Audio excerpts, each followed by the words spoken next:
नाशिक महानगरपालिकेची सर्वसाधारण सभा एका आगळ्या-वेगळ्या विषयाने गाजली.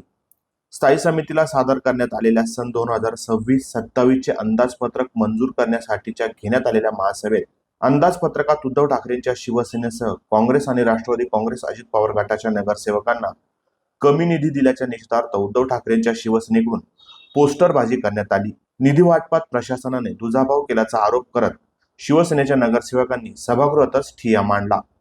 गटनेते केशव पुर्जे, योगेश गाडेकर, वैशाली दानी यांच्यासह शिवसेनेच्या नगरसेवकांनी निधी वाटपावरून प्रशासनाचा निषेध नोंदवला. याचवेळी नगरसेविका भारती दादानपुरे यांचं निलंबन करण्यात येत असल्याचं महापौर हिमगौरी आहेर आडके यांनी जाहीर केल्याने एकच गोंधळ उडाला. या प्रकरणानंतर महापौर हिमगौरी आहेर आडके यांनी विरोधकांना थेट कारवाईचा इशारा दिला आहे. जनतेनं नगरसेवकांना काम करण्यासाठी इथं पाठवलं असून प्रसिद्धी मिळवण्यासाठी नाही असा टोला लगावत सभागृहाची गरिमा राखली नाही तर कारवाई करावीच लागेल असा इशाराही महापौरांनी विरोधकांना दिला आहे. कारण मला असं वाटतं एकतर कुंभमेळा येणार आहे. नाशिकसाठी हा काळ अगदी सुवर्ण संधी आहे आणि यात जर लोकप्रतिनिधींनी राजकारणामध्ये आणलं, विरोधाला विरोध करण्यासारखे किंवा रील्स आणि इन्स्टासाठी प्रगती म्हणजे प्रचार प्रसार करण्यासाठी, प्रसिद्धीसाठी हे जर होत असेल तर हे अतिशय चुकीचं होतं. कारण सभागृह जर चाललं नाही तर हे जे 6 तास आपण बजेट आणि नाशिकमध्ये काय काय गरजा आहे, काय काय स्रोत आहे, कुठे कुठे खर्च केले पाहिजे, हे जर चर्चाच केली नसती तर मला असं वाटतं की हा तर खरं विरोधी पक्षाचा डाव होता की बजेट नीट चर्चा झालीच नाही पाहिजे, जेणेकरून विकास कामं जी खुंटली पाहिजे. आणि कुंभमेळा हा चांगला नको आहे, कारण कुंभमेळा हा नाशिकचा प्राण आहे. कुंभमेळा 12 वर्षानंतर येतो आणि विरोधकांनी जर विरोधाचीच भूमिका घ्यायची तर नाशिकच्या विकासाच्या नाही घ्यावी, अशी माझी एक प्रामाणिक तळमळीची भूमिका आहे. विरोधकांना विरोध करण्याचा संपूर्ण अधिकार आहे, पण तो नाशिकच्या विकासाला नको. आणि शिस्तभंग जर झाली तर त्याच्यावर डेफिनेटली कारवाई होईल, हा संदेश मी कालच दिला आहे.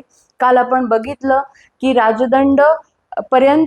राजदंडापर्यंत लोक आली होती आणि हे काही सभागृहासाठी, नाशिकसाठी चांगलं नाही. आणि जर ज्यांना असं वाटत असेल, मी त्यांना सांगितलं होतं की प्रत्येकाला बोलायची संधी मिळेल इथे आणि 6 तास महासभेत सगळ्यांचं ऐकून मग नंतर निर्णय देण्यात आले.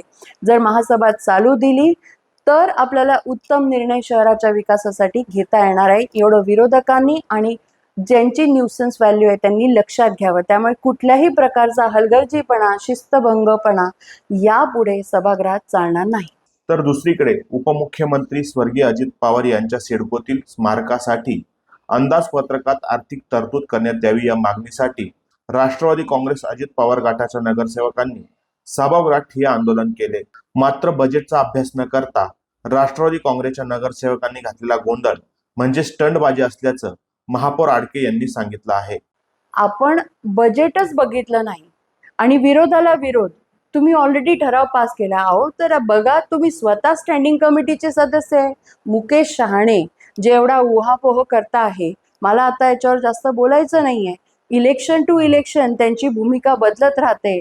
ज्यांचे पोस्टर त्यांनी जाळले त्यांचा काल फोटो ते घेऊन आले सभागृहामध्ये आणि आपल्याला जणू खूप प्रेम आहे असं ते म्हणतात. आमचे महायुतीचे घटक आहे आणि निश्चितपणे आमचा सन्मान आहे आपल्या अजितदादांबद्दल. आणि मी तेव्हाही रुलिंग दिलं होतं की अजितदादांचा पुतळा हा नक्की आपण करणार आहोत.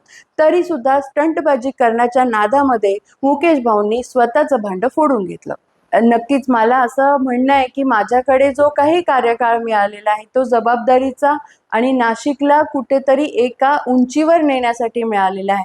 त्यामध्ये सभागृहात गदारोळ करून आपण सभागृहाचा सगळ्या सन्माननीय सदस्यांचा, सगळ्या पदाधिकाऱ्यांचा, रिपोर्टर्सचा, सगळ्या माध्यमांचा देखील वेळ घालवतो असं मला वाटतं. आपल्याला जनतेने सभागृहात निवडून दिले ते फक्त काम करण्यासाठी, जनतेची भूमिका मांडण्यासाठी.